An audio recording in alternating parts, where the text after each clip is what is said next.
नमस्कार दोस्तों। आज की लर्निंग में हम लोग जानने वाले हैं एक पेनी स्टॉक कह सकते हैं और जो कि लगातार ट्रेंडिंग ऐसा बनता नजर आया जो हिस्टोरिकल डेटा के बेसिस पे देखा जा सकता है जो गिरावट का माहौल था। एक डरावन सा लगता था। लेकिन क्या इसका अब जाके कुछ पोटेंशियल बनती नजर आती है? क्या ये कुछ मल्टीवैगर साबित हो सकता है पेनी स्टॉक्स? इसी पर चर्चा करने वाले हैं, जहां पे खास के ये दिखाया जाता है प्रमोटर अपनी सारी की सारी होल्डिंग ऑलमोस्ट बेच चुके हैं। इसका कोई बचा नहीं है और पब्लिक के पास सबका सब होल्डिंग्स है और कंपनी रियल एस्टेट से बिलोंग करती है। जहाँ पे कंपनी का नाम है केबीसी ग्लोबल। जहाँ पे 5 साल में ये देखा गया कि जो प्राइस थी उसी प्राइस के आसपास आके अटकी है। तो क्या यहाँ पे पंप एंड डंप का सिस्टम तो नहीं हुआ था इस पीरियड के अंदर? तो हम इस पे भी एक स्टॉक की शेयर होल्डिंग रिसर्च रिकन्सलेशन की तरफ ध्यान देने का प्रयास करेंगे।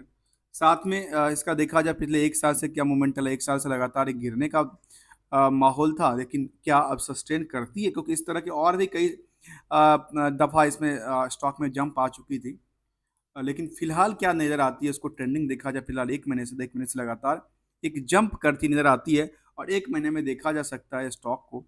खास कर मैं एक एक महीने की बात क्यों करने वाला हूँ, क्योंकि 1 महीने में जब मार्केट सब के सब एक ही लाइन में खड़ी थी ना, रिजल्ट के वाले दिन, रिजल्ट अर्थात जो इलेक्शन रिजल्ट के वाले दिन, जब मार्केट सारे के सारे मार्केट एक ही लाइन में खड़ी थी, सबका 10% 20% के आसपास सर्किट था, उसके बाद मार्केट में कौन कितना जंप करती नजर आती है, कौन कहाँ पे पोजीशंस बनाती नजर आती है, वो देखने वाली बात है। तो यहाँ पे ये देखने को मिला जो 1 महीने में करीब 28% का जंप कर गया। तो क्या यहाँ पे पोटेंशियल अब बनती नजर आती है? इसका मार्केट पोटेंशियल कुछ ऐसा ऑर्डर्स और कुछ ऐसा प्रोजेक्ट तो नहीं मिलने वाला है? तो चलिए जानते हैं केबीसी ग्लोबल के बारे में। बेसिकली इसका नाम था खारडा करके आती है, खारडा बिजनेस एंड डेवलपर्स है। तो ये लग्जरी एंड अफोर्डेबल हाउसिंग का कामकाज करती है। जहाँ पे कहती है 1 2 3 4 and 4 BHK affordables, affordable luxury homes बनाती है। अब ये मुझे कई बार समझ में अफोर्डेबल बनाती है या लग्जरी बनाती है। अफोर्डेबल के अंदर लग्जरी कैसे हो सकता है, ये मुझे ज़्यादा पता नहीं है। जो कहती है वही मैं बताता हूँ। तो ये यहाँ पे देखने को मिली कि वसंत ट्विन टावर और ढेर सारा टावर जिन्होंने बनाया है। ये कहाँ की कंपनी है? बेसिकली ये गंगापुर रोड नासिक की बेसिकली सारा का सारा प्रोजेक्ट निकल के आती है। इसकी देखा जाए तो ये कुछ जो कि जो कि फाइनेंशियल सर्विस प्रोवाइडर हैं उनकी वो देखने को मिलती है। इनका कुछ प्रोजेक्ट की बात करें तो कहती है ऑनगोइंग प्रोजेक्ट हमारे पास, अपकमिंग प्रोजेक्ट आने वाली है, कंप्लीटेड प्रोजेक्ट भी हमारे पास है। सबसे पहले जानने का प्रयास करेंगे ऑनगोइंग प्रोजेक्ट। ऑनगोइंग प्रोजेक्ट में इसका हरि का हरि विश्वा, हरि हरि ओम, ये हरि सागर, सब के सब हरि के नाम पे ही चल रहा है। हरि वसंत, उसके बाद हरि भक्ति, हरि सिद्धि, मेरा नाम बड़ा अच्छा है, संस्कृति। चलिए, हरि के नाम से ढेर सारा इन्होंने प्रोडक्ट बना रखा है। इनका लेटेस्ट और अपकमिंग प्रोजेक्ट कौन सा आने वाला है उस पर देखें तो हरि समर्थ करके आने वाली है, एक प्रोजेक्ट का नाम उन्होंने दे रखा है। अलग अलग सिटी में, खास के नासिक के अंदर ही इस तरह के देखें, ज़्यादातर इनकी प्रोजेक्ट नासिक में है। कंपनी लिस्टेड है स्टॉक मार्केट में, और स्टॉक मार्केट इसके पीछे क्या कहती है? जहाँ पे हम चार्ट देख रहे थे, चार्ट में क्या लग रहा था कि लगातार एक गिरावट था। तो गिरावट के बाद माहौल यहाँ से क्या नज़र आती है? माहौल सस्टेन करने के बाद माहौल दोबारा अच्छी पोजीशन में बनती है, जहाँ पे हमने देखा कि 1 महीने में करीब 28% के आसपास की जंप करती है। क्या इसका मार्केट क्या हिसाब से रिएक्ट करती है? स्टॉक की प्राइस पे पहले नज़र डालें तो कहना पैनिक स्टॉक हो सकता है, मल्टीवैगर साबित हो सकता है कई दफ़ा, और पंप डंप का सिस्टम भी हो सकता है। उसको एक चार्ट में हम देखने का प्रयास करेंगे। अक्सर मैं एक पेनी स्टॉक जब भी मैं स्टडी करता हूँ कोई भी, तो उसमें ये मैं जरूर कहता हूँ कि इसमें हो सकता है कुछ ना कुछ इसमें शेयर होल्डिंग पैटर्न तो बिगड़ तो नहीं रहा है, इसमें कुछ ऐसा तो नहीं आ रही है यहाँ पे शेयर होल्डिंग पैटर्न है, जब प्रमोटर्स भागते नजर आते हैं, ऐसा कुछ चीज़ें। तो चलिए, हाई अभी तक 3 रुपये तक गया था, लो 1 57% तक गया है। अब कहते हैं ये इसका प्राइस फिलहाल क्या रेंज पे काम करता है। इसको रेंज देखिए तो मुझे लगता है कि बॉटम से थोड़ा सा जंप किया है। इसकी कह सकते हैं कि ये अंडर वैल्यूड स्टॉक, क्लियर कह सकते हैं ये अंडर वैल्यूड स्टॉक है, क्योंकि इसका बुक वैल्यू क्या कहता है? 9 रुपये 43 पैसे। और ये सब नहीं आता क्योंकि इनका बाकी सारे लॉस मेकिंग है, तो इसलिए यहाँ पे डेटा नहीं निकल के आती है, जो कि फॉर्मूला बेसिस पे करेक्ट करती है। तो स्टॉक की पी भी नहीं देखने को मिलता, क्योंकि इंडस्ट्रियल के पी देखेंगे तो इंडस्ट्रियल की पी क्या कहती है इसके बारे में। इंडस्ट्रियल पी कहती है करीब 35.2 के आसपास, और इसका पी निगेटिव में 60 पैसे की अभी भी निगेटिव साइड है, क्योंकि अर्निंग पर शेयर देखा जाए 110 करोड़ का टोटल नंबर और शेयर है, और प्रॉफिट को कंपेयर करके देखें तो केवल 60 पैसा ये निगेटिव साइड, अर्थात लॉस में, कंपनी लॉस में चल रही है। क्या लॉस में प्रोजेक्ट की बेसिस पे चल रही है, या डेट्स ज्यादातर एक्सेस डेट्स के बेसिस से चल रही है, ये भी एक करने वाली देखने वाली बात है। जहाँ पे देखा गया कि आरओसी कहते हैं निगेटिव और आरओई भी निगेटिव में है, फेस वैल्यू सबकी 1 रुपए की, डिविडेंड का कोई ट्रैक रिकॉर्ड नहीं है, प्रमोटर्स लगा की होल्डिंग थोड़ी सी बची है, प्रमोटर ने कोई प्लेस नहीं किया है, प्राइस टू बुक वैल्यू क्या है, अंडर वैल्यूड में 0.22, 20% के आसपास ही अभी देखने में 22% के आसपास ही है। जो बुक वैल्यू है उसका 22% ये क्या करती है, करंट प्राइस देखने को मिलती है। डेट इक्विटी कहती है 0.12 का, शायद 12 ही देखने को मिलती है, 0.12 का देखने को मिलती है। इसके बाद करंट रेशियो काफी ज्यादा है। करंट रेशियो में आखिर क्या है, करंट रेशियो के बारे में पता होगा, करंट एसेट्स और करंट लायबिलिटी को रेशियो निकालें तो करंट रेशियो निकलती है, और वो कहता है 9.84 के आसपास, मतलब बहुत ज्यादा देखने को मिला है। एक नज़र इसके फाइनेंशियल पे डालें, जहाँ पे कंपेयर करने के पर्पज से तो आखिर क्या है इसके बिजनेस में, तो ये देखने को मिला कि हमने बैलेंस शीट और पीएल को एक डेटर्स के पार्ट से देखने को मिला कि आखिर जो ये प्रोजेक्ट करती है उसका क्या कुछ पैसा अटका तो नहीं है मार्केट को लेकर के। तो देखने को ये मिली इनके पास करीब नियरली 290 दिन तक मार्केट में पैसा फंसा होता है, जो कि इनके पास पैसा जल्दी रिकवरी नहीं होता है। तो जो सेल्स के बेसिस पे देखा जाए डेटर्स, तो वो करीब 75% का है, काफी ज्यादा है। मतलब आपने 100 रुपए का सामान बेचा तो 75 रुपए तो आपने मार्केट में छोड़ दिया। ऑपरेटिंग प्रॉफिट के बेसिस पे देखा जाए डेटर्स, तो वो निगेटिव में देखने को मिलता है, ऑपरेटिंग प्रॉफिट भी इसका क्या है, लॉस मेकिंग देखने को मिलती है। और ये क्या कहती है, जबकि 300 दिन में नियरली काफी 100 एक साल मान लेते हैं, 10 महीने तो मान ही ले, 10 महीने में पैसा आता है, तो फिर पैसे की लिक्विडिटी क्या बनती है, क्या यदि इतने दिन तक कोई पैसा लगाता है मार्केट में, वही 75% आपके डेटर्स फंसी हुए, तो उनका या तो प्रॉफिट ज्यादा आना चाहिए, तो प्रॉफिट का पार्ट क्या हुआ, नुकसान में चल रही है। आखिर क्या है, कहती है 2007 में कंपनी बनी थी KBC global in the business of the real estate construction development and the contract TPC and related activities पे कामकाज करती नजर आई। तो चलिए इसके नजर डालने का प्रयास करते हैं। अभी तक आपने मेरे चैनल को सब्सक्राइब नहीं किया है तो इस चैनल को सब्सक्राइब कीजिए, बेल आइकन दबाइए, और कंप्लीट वीडियो देखने के लिए बने रहिए। हम जानने वाले हैं आज के स्टोरी में एक मल्टी वैगर्स हो सकता है पेनी स्टॉक की चर्चा करने वाले, जिसका नाम है केबीसी। क्योंकि केबीसी तो आपने अक्सर सुना होगा ना, केबीसी कौन बनेगा करोड़पति, तो मैं कौन बनेगा करोड़पति की बात नहीं कर रहा हूँ, मैं केबीसी की बात कर रहा हूँ। KBC global, this is a real estate company, और रियल एस्टेट कंपनी पियर्स क्या कहती है इसके बारे में, जहाँ पे हमने ये देखा था कि एक पिछला जो चार्ट था इसका लगातार एक डिक्लाइनिंग चार्ट में पिछला 1 महीने से इसमें एक पुल बैक आती नजर आ रही है। तो क्या ये जो 1% के होल्डिंग है वो भी निकल के प्रमोटर निकल के जाने वाले तो नहीं है, ऐसा तो एक्सपेक्टेशन नहीं लग रही है मार्केट को लेकर के। तो चलिए पियर्स कंपनी में देखा जाए, पियर्स कंपनी में किससे कंपेयर किया जाए, एक बड़ी दिग्गज है कौन सा, डीएलएफ है, गोदरेज है, प्रेस्टीज है, फोनिक्स है, ओवराई रियल्टी है, ब्रिगेड्स है, शोभा है। अब केबीसी का नाम में देखा तो केबीसी टोटल क्या एवरेज क्या कहता है, 87 कंपनी को मीडियम यहाँ पे बनाया, इसमें कहती है कि 35 के आसपास है।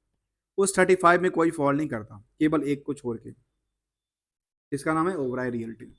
अर्थात इनका जो स्टॉक प्राइस है वो नियर अबाउट द जो कि पी कहता है, पी के बेसिस पे एवरेज के आसपास निकल के आती है। बाकी सारी कंपनी अपनी अपनी जगह से काफी ऊंची चलती नजर आती है, जिसमें सबसे ज्यादा पोटेंस जो स्टॉक की प्राइस जंप हो चुकी है वो है किसका, शोभा का, शोभा लिमिटेड, जिसमें हमने बहुत पहले स्टडी किया था। दोबारा करने का प्रयास करेंगे, रिव्यू करने का प्रयास करेंगे जो हमने एक बार स्टडी किया था उसके पीछे। अब इसमें एक चीज और बात है, रियल एस्टेट वाले में किसके पैसे ज्यादा ज्यादा फंसे होते हैं। इनमें देखा गया कि सबसे ज्यादा पैसा यदि देखा जाए तो केबीसी का कितना पैसा फंसा हुआ है, नेगेटिव में देखने को मिलता है। और ये एक और नेगेटिव है जिसका नाम है गोदरेज, ये भी ऑपरेटिंग प्रॉफिट से नेगेटिव इनका क्या है, डेटर्स पड़ा हुआ है, अर्थात ऑपरेटिंग प्रॉफिट ही नुकसान में है। चलिए जानने के प्रयास करते हैं लेटेस्ट। दोस्तों क्वार्टरली डेटा इसलिए जरूरी है क्योंकि लिस्टेड लिस्टेड कंपनी के लिए, क्योंकि स्टॉक में लगातार ट्रेडिंग होती है, तो क्वार्टर ऑफ क्वार्टर को भी इम्पोर्टेंस रखा जाता है। इसलिए हम क्वार्टरली डेटा को प्रेफरेंस के तौर पे रखना चाहते हैं। और वो क्या कहते हैं इसके बारे में, तो देखा जाता है। हम 23 तक का डेटा तो देखते हैं कि यहाँ पे कंसोलिडेटेड डेटा निकल के आती है। लेकिन 23 के बाद क्या हुआ, कंपनी का 23 के बाद कोई डेटा फाइल ही नहीं है। अब यहाँ पे फाइल नहीं है तो क्या कुछ ऑब्जेक्शन तो नहीं है? यहाँ पे क्या देखने को मिलते हैं, आते हैं इसका फाइल डेटा है या मार्च का नहीं है? तो मार्च के डेटा के लिए क्या कहता है ये? यहाँ पे दिसंबर के बाद मार्च का डेटा ही नहीं है, अर्थात कोई कंपनी आईबीसी में तो नहीं है, ऐसा कुछ तो नहीं चल रहा है इसके ऊपर। तो ये हमें पता चलेगा यहाँ से, ड्यू डिलिजेंस। इनके पास ये देखने को मिला जो 22/12/23/2023 को एक मुंबई में इनका पास का एंट्री ऑर्डर आया था। एंट्री ऑर्डर क्या था? फाइनेंशियल क्रेडिट को लेकर था। और ये आईबीसी में इसके पास चल रहा है, कुछ काम धंधा चल रहा है, तो इस पर एक नज़र डालने का प्रयास करते हैं क्या। जो लेटेस्ट अपडेट था 12/12/23 का था, अब तो 6-7 महीना गुजर गया। उसके बाद कहती है जो कि hearing through the VC video conferencing से हुआ था, द फिजिकल हाइब्रिड सिस्टम से हुआ था। और उन्होंने कहा कि 29/1 को मेटर लिस्ट किया गया था। 29/1 का रिकॉर्ड क्या है वो अभी तक यहाँ पे देखने को नज़र नहीं आई, क्योंकि 29/1 का कोई डेटा निकल के देखने को मिलती नहीं है। आखिर क्या हुआ इसके पास? एक चार्ज था इनके पास, काफ़ी हैवी चार्ज लगता है, कितना करोड़ का? 230 मिलियन का था इनका पास। और डिफॉल्टर के बाद तो यहाँ पे देखने को नज़र नहीं आती। चलिए उसको हम एक नज़र डालने का प्रयास करेंगे, उस पर आईबीसी में जाकर के आखिर आईबीसी में क्या लेटेस्ट अपडेट है इसके थ्रू हम सर्च करने का प्रयास करेंगे। चलिए इस कंपनी के बारे में क्या कहना चाहता है, और वो एक नज़र जाते हैं कि जो फंडामेंटल में देख रहे थे ये डेटा, तो 23 तक की डेटा है जिसमें मार्च 24 तक का कोई डेटा नहीं है। तो इसको मिला लगता है कि फिलहाल इसमें स्टडी करना थोड़ा सा नाइंसाफ़ी होगी, क्योंकि ये जब तक correct information as on time ना, क्योंकि जून भी आ गया, जून का डेटा भी आना चाहिए। इससे पहले हम आईबीसी में चलने का प्रयास करते हैं और आईबीसी बारे में क्या कहना चाहती है।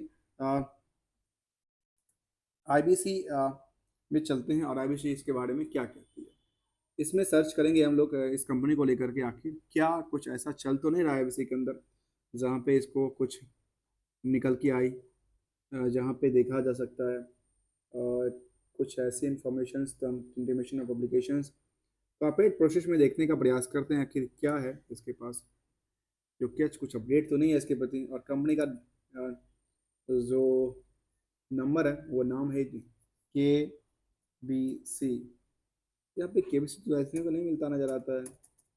कॉर्पोरेट में KBC डिटेल्स तो निकल के नहीं आता नज़र आता है, आखिर कहाँ पे है इसका? जरा एक बार देता हूँ के बी, नहीं ऐसा देखने को नज़र नहीं आती, आखिर हुआ क्या इसके साथ। जो लेटेस्ट अपडेट हम वहाँ पे देखने का प्रयास करते हैं जहाँ भी इसका लेटेस्ट अपडेट कहता है। इसका लेटेस्ट अपडेट क्या कहता है इसके बारे में? कहती है कंप्लायंस सर्टिफिकेट उन्होंने दिया था, intimation under the regulation of the regulation 2015 हिसाब से दिया था। कहती है office as appoint corporate office as the office number 2। उन्होंने ऑफिस उन्होंने चेंज किया था शायद एक दिन पहले, open corporate office of the office. और क्या क्या कहा था इन्होंने अपडेट, विशेष अपडेट क्या आया था? केबीसी ग्लोबल लिमिटेड ने क्या अपडेट दिया था? वो कहता है कि we are please to inform that the company has open corporate office at the office number. एक कंपनी ने एक कॉर्पोरेट ऑफिस ओपन किया है, कहती है Humans Roads Villa Mumbai Maharashtra with the intention of the exploring new opportunity for a business expansion। एक new business को लेकर के इन्होंने कहा कि हम अपनी ऑफिस खोलने जा रहे हैं। इसके बाद कुछ और अपडेट की बात करते हैं तो अंडर चेंज ऑफ मैनेजमेंट की बात करती नजर आती है 8 जुलाई को।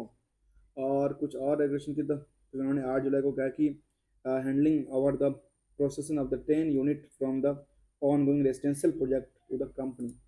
अब ये एक अपडेट निकल के आई थी इनके पास, जो क्या कहना चाहता है, कहता 8/7 को एक अपडेट आ भैया, 8 तारीख को अपडेट आया था। उन्होंने कहा जी जी स्टॉक एक्सचेंज को कहा कि जी हमने क्या किया है, the company has the successfully handle over the process the positions of the 10 unit of the below mentioned, जो कि ऑनगोइंग प्रोजेक्ट था। उनको कंपनी ने क्या किया, हैंड ओवर दिया जून 24 में। और वो क्या क्या था? वो कहती हैं कि हमने ये एक श्रुति नासिक में 4-2-6-2-8, हमने 8 4 4 8 2 10 यूनिट हमने क्या किया है, हैंड ओवर दिया है। हैंडेड ओवर दिया है, किसको दिया ये देखने को ऐसा नाम किसको दिया वो नहीं, तो मुझे लगता है कि इन्होंने अपने कस्टमर को दिया होगा जिनके लिए बना रही थी प्रोजेक्ट, जिनके लिए लेटेस्ट अपडेट ये निकल के आई थी। अब आते हैं इसकी बैलेंस शीट और उसको एक नज़र हम पीएल की तरफ देखने का प्रयास करते हैं। आखिर बैलेंस शीट में फिलहाल तो डेटा कुछ ऐसा होगा नहीं, क्योंकि 24 का डेटा कुछ ऐसा है नहीं, तो फिर 24 का डेटा नहीं है तो फिर उसको कंपेयर करना थोड़ा सा मुश्किल लग रहा है। एक मेरे प्रोमोटर की तरफ हम रिकंसलेशन की तरफ ध्यान देने का प्रयास करते हैं और इसको चार्ट से हम आकलन करने का प्रयास करें। ठीक है, अब चार्ट से आकलन करने का प्रयास करते हैं आखिर क्या है इसके पीछे, कुछ ऐसी बात। तो इसका एनसीएलटी का कुछ केस चल रहा था ना शायद, कि एनसीएलटी का था कि ये किसका था, एक नजर डालें। इनका एनसीएलटी का केस चल रहा था ना, एनसीएलटी के देखते हैं, एनसीएलटी का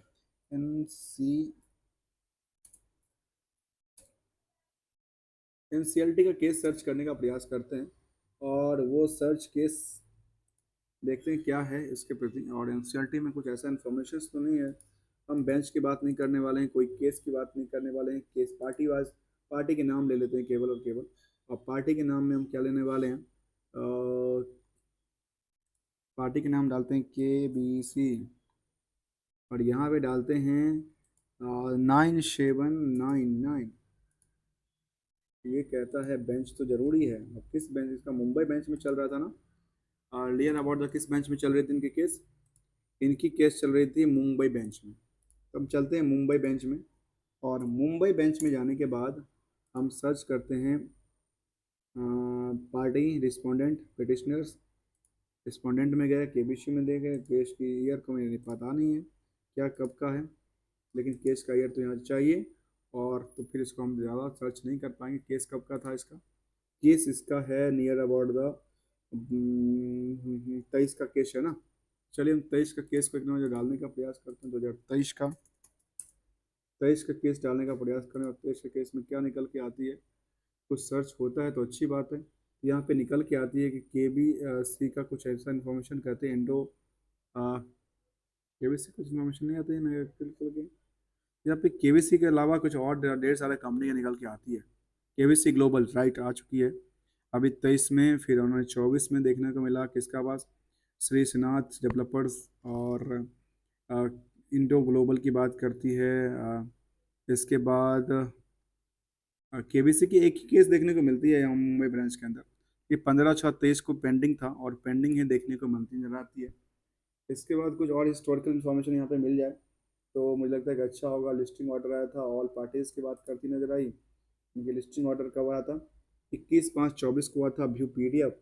और date of hearing, date of listing था इस दिन का, और कब का, 21/5 का था।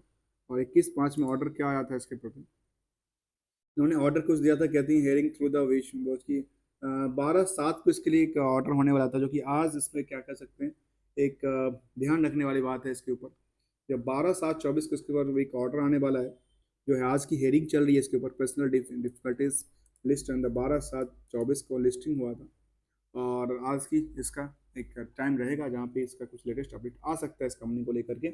इसका नाम है KBC ग्लोबल लिमिटेड, जिसपे एक जो कि इन्होंने पार्टी ने इसके ऊपर क्या किया था, ऑब्जर्वेशन दिया था, NCLT में चल रहा है।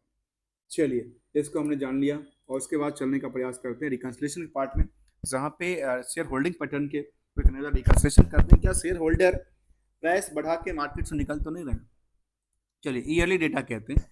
ईयरली डेटा में देखने को मिला जो कंपनी का 2022 और 23 के दौरान, खास के 22 और 23 के दौरान, 23 में अच्छी खासी बिकवाली हुई और यहाँ पे 25% की जो होल्डिंग थी वो भी निकल गई। उससे पहले 62% की होल्डिंग थी, उससे पहले 65% की होल्डिंग थी। लगातार देखेंगे जब 20 के बाद 21 में बिकवाली, 21 के बाद 22 में बिकवाली, 22 के बाद 23 में बिकवाली, 23 के बाद 24 में बिकवाली। आखिर चल क्या रहा है यहाँ, प्रोमोटर्स होल्डिंग घटती क्यों नजर आती है।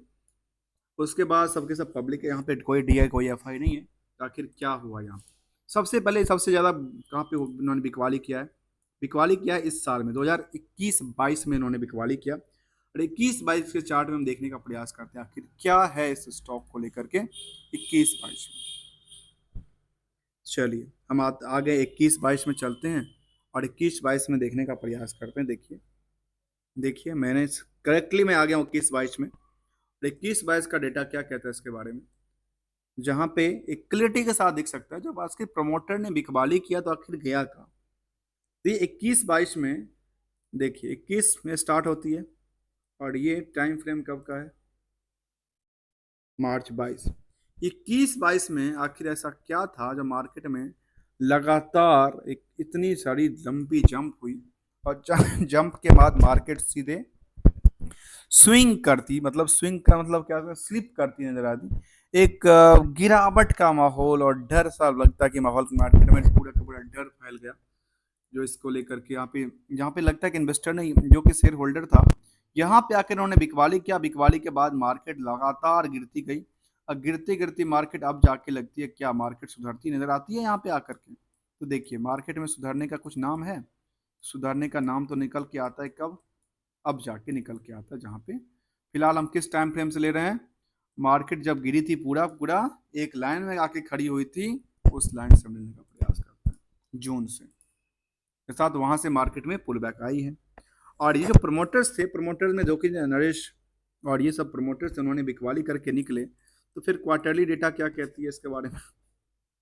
एफ आई कोई नहीं है, डी आई कोई नहीं है, पब्लिक के पास सबसे ज़्यादा देखने को मिलती है जमा रमा। पब्लिक में कोई ऐसा नाम तो एक ही नाम, ग्लोबस फोकस फंड्स हैं, जो कि एक ही फंड में काज करती है, कि अलग अलग कंपनियों में काम काज करती है। ये कैंड्रोएबल एक ही कंपनी में कामकाज करती है। एक चीज कई बार मैंने सोचा है कि कोई एक एफआई जिनका नाम है फंड का, वो केवल एक ही कंपनी में कैसे करता है, या तो उनकी खुद की हो, या कोई इनकी प्रोमोटर्स ग्रुप की हो सकती है, कोई लिंक वाला हो सकता है। ऐसा कुछ हो नहीं, जैसे कि कुछ ऐसा केस निकल के आता रहता है कि अपने शेयर में उन्होंने खुद ही इन्वेस्टमेंट कर दिया किसी बाहर दूसरी कंट्री से। तो यहाँ पे हम देखें तो क्या निकल के आती है, ओवरऑल कंक्लूजन क्या निकल के आता है इसके प्रति। कंक्लूजन निकल के ये आता है, जो ऑनरशिप में जब हम इंडिविजुअल की तरफ देखें तो इंडिविजुअल क्या करती है, सबसे ज्यादा इंडिविजुअल निकल के आई स्टॉक को लेकर, क्योंकि ये पेनी का स्टॉक था। 75% से ज्यादा स्टॉक में नियरली 76% कौन निकल के आया, एक आम इन्वेस्टर निकल के आया, जो स्टॉक में ना कोई डीआई है ना कोई एफआई है, और प्रमोटर लगातार पोजीशन बिकवाली में है। और आज एक और हेयरिंग है इसका एनसीएलटी में, आखिर क्या होने वाला है। हेयरिंग हो जाए तो फिर कुछ ऐसा पता चलेगा इसको लेकर के, कुछ अपडेट्स को लेकर के। जहाँ पे एनुअल डेटा को तरफ देखे तो एनुअल 23 तक के डेटा, उसमें क्या था, 24 का कोई डेटा ही नहीं है।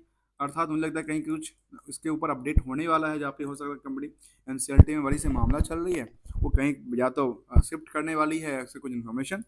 यहाँ तो डायरेक्टली देखने को नजर नहीं आती। यहाँ पे लेटेस्ट अपडेट में देखें तो बोर्ड मीटिंग इंटीमेशन देती हैं 7/4 को, और कहती हैं रिक्वायरमेंट अंडर रेगुलेशन, और रेगुलेशन की बात कर लिस्टिंग ऑब्लिगेशन के हिसाब से मीटिंग ऑफ द आउटकम। और मीटिंग ऑफ आउटकम में क्या निकल के आती है, अपॉइंटमेंट ऑफ डायरेक्टर की बात करती है। जैसे पहले देखने को मिला कि लिस्टिंग ऑब्लिगेशन में डिस्क्लोजर रिक्वायरमेंट की बात करती है रात, मतलब इस तरह क्लियरिटी कोई ऐसा निकल के नहीं आता जहाँ पे कुछ ऐसा हम इसको क्लियरिफाई और अंडरस्टैंडिंग कर पाएँ तो आखिर क्या है इसको लेकर के। इसमें सेगमेंट वाइज देखें, इस कंपनी को लेकर सेगमेंट वाइज क्या कहना चाहता है, क्या इनका पोटेंशियल ऐसा बनता नजर आता है। इनकी जो कि पीयर्स में है, क्या है, लोधा है, सुप्रीम है। तो इसका सेगमेंट वाइज भी कुछ ऐसा कहता है स्टॉक को लेकर के। तो सेगमेंट वाइज की डेटा में फिलहाल तो मुझे लग रहा है डेटा है ही नहीं, तो फिर डेटा का क्या करना। 23 दिसंबर तक का डेटा है, कुछ में क्या कुछ कहा नहीं जा सकता। सेगमेंट वाइज तो था उसको डिटेल, तो किस सेगमेंट से कितना पैसा आता है इनके पास, जहाँ पे ये देखने को मिला कि रियल एस्टेट से ज़्यादा पैसा आता है, सिविल कंस्ट्रक्शन में कुछ आता ही नहीं है। तो रियल एस्टेट की कंपनी रह गई बच के। तो दोस्तों वीडियो अच्छा लगा तो लाइक शेयर सब्सक्राइब करना ना भूलना। Thank you so much for joining here दोस्तों।